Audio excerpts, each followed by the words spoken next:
Good morning students. आज हम करने वाले हैं प्रोग्रामिंग लैंग्वेजेस कितने टाइप की होती है और कुछ बेसिक सी चीज़ें जो प्रोग्राम को समझने में आपको हेल्प करेंगी। तो देखिए यहाँ पर मैंने आपको मेंशन किया हुआ है कि प्रोग्रामिंग लैंग्वेजेस कितने टाइप की होती हैं। बेसिकली ये आपकी दो टाइप्स की हैं, low level languages and high level languages. Program languages है क्या कि आप किस भाषा में किस तरीके से आप एक प्रोग्राम को लिख रहे हो, आप अपने टास्क को कंप्लीट करना चाह रहे हो, that is the programming language. ठीक है।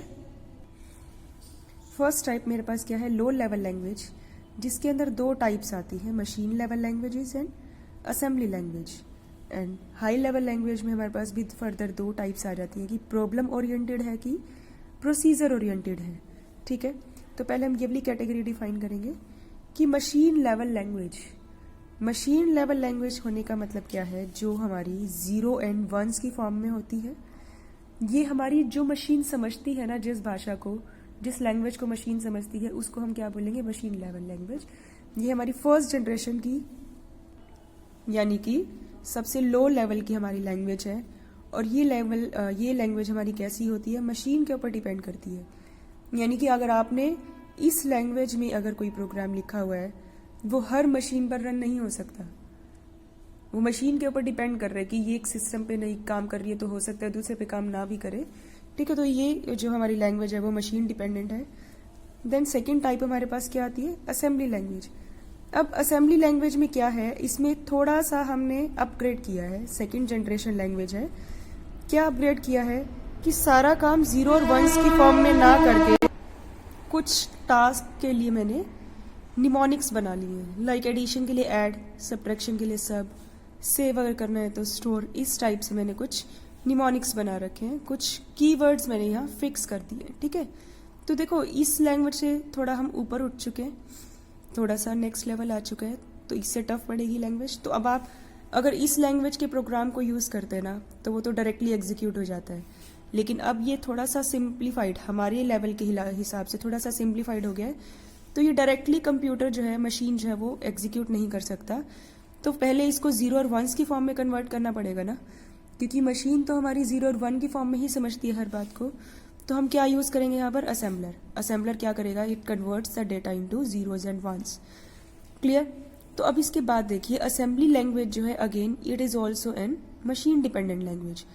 कि आपके पास एक प्रोग्राम अगर एक सिस्टम पे रन कर रहा है, then it can not be run on the other system, दूसरे सिस्टम पर काम नहीं करेगा, मे बी और मे बी नॉट। ये असेंबलर के डिफरेंट टाइप्स दे रखे हैं। तो असेंबली लैंग्वेज में हमने कोई प्रोग्राम लिखा, असेंबलर क्या कर रहा है, उसको मशीन लेवल लैंग्वेज में कन्वर्ट कर रहे हैं। तो ये था हमारा असेंबली लैंग्वेज के बारे में। इसके बाद आता है हमारे पास थर्ड टाइप जो है वो हाई लेवल लैंग्वेज। अब हाई लेवल लैंग्वेज जो है वो third, fourth, fifth generation type की लैंग्वेजेस हमारे पास इसमें आती हैं। मतलब कि पहले जो हम लैंग्वेजेस जो दो यूज़ कर रहे थे, मशीन लेवल लैंग्वेज और असेंबली लैंग्वेज, उनसे और ज़्यादा यूज़र फ्रेंडली लैंग्वेज हम बोलेंगे इसको है। ये क्या है, हमारी यूज़र फ्रेंडली लैंग्वेज है। ज़्यादा से ज़्यादा कोड जो है वो हमारी लैंग्वेज के अकॉर्डिंग ही आते हैं। Instructions are written in syntax, but still अभी भी है जो हम प्रोग्राम अपना लिखेंगे वो एक बेसिक सिंटेक्स रूल फॉलो करेंगे कि आप हर एक फंक्शन को परफॉर्म कराने के लिए एक पर्टिकुलर वर्ड, कीवर्ड ही यूज़ करने वाले हैं। ठीक है। फिर उसके बाद है अगेन, अब हमने प्रोग्राम तो लिख लिया अपनी यूज़र फ्रेंडली लैंग्वेज में, लेकिन कंप्यूटर तो 0 एंड 1s की फॉर्म को ही अप्रोच करता है। तो उसको फिर से मशीन लेवल लैंग्वेज में कन्वर्ट करने के लिए आपको एक सॉफ्टवेयर की ज़रूरत पड़ेगी, दैट इज़ द कंपाइलर, जो आपको एग्जीक्यूट कराने के लिए ज़रूरत पड़ने वाली है आपको। अब यहाँ हमारे पास एक एडवांटेज क्या आने वाली है कि हाई लेवल लैंग्वेज क्या है, मशीन इंडिपेंडेंट है। यानी कि आप लोगों ने कॉलेज में कंप्यूटर लैब में किए भी हैं प्रोग्राम्स, एक कंप्यूटर पे प्रोग्राम कर रहे हो तो आप वो दूसरे सिस्टम पे भी रन कर सकते हो। It is machine independent.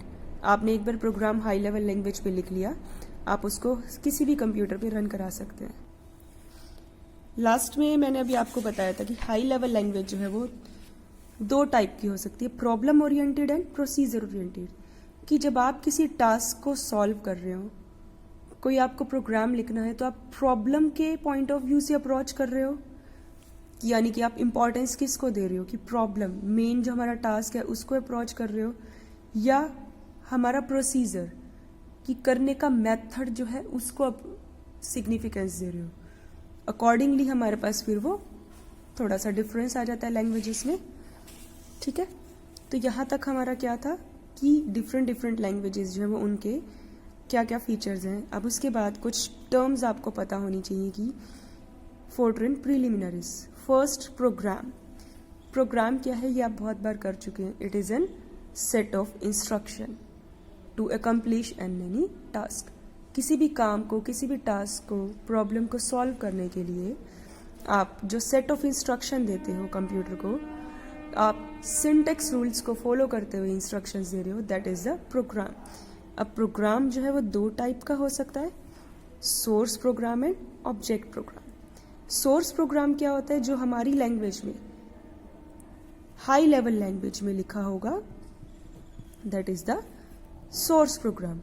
कि आपने प्रॉपर जो प्रोग्रामिंग लैंग्वेज है उसके सारे सिंटेक्स रूल्स फॉलो करते हुए आपने कोई प्रोग्राम बनाए हैं, तो वो सोर्स प्रोग्राम होगा।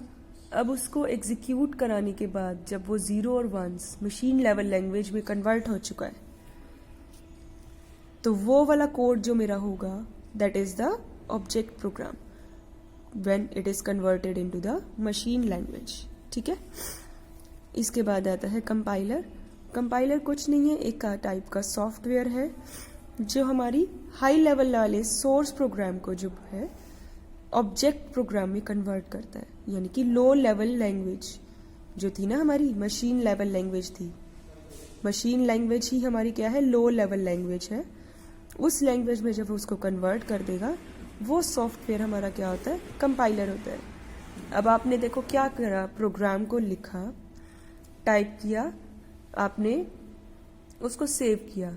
अब उसके बाद आप उसको क्या करोगे, कंपाइल करोगे। तो कंपाइल करने के बाद क्या होगा, कंपाइलर जो है वो एरर्स को डिटेक्ट करेगा और आपको बताएगा कि इस लाइन में, प्रोग्राम की इस लाइन में यहाँ प्रॉब्लम है, एरर है, आप उसको करेक्ट कीजिए। तो कंपाइल टाइम पर हमारे पास जो एरर्स आती हैं उनको क्या बोलते हैं, कंपाइल टाइम एरर बोलते हैं। यहाँ तक आपका था फोर्ट्रन प्रीलिमिनरीज। Thank you.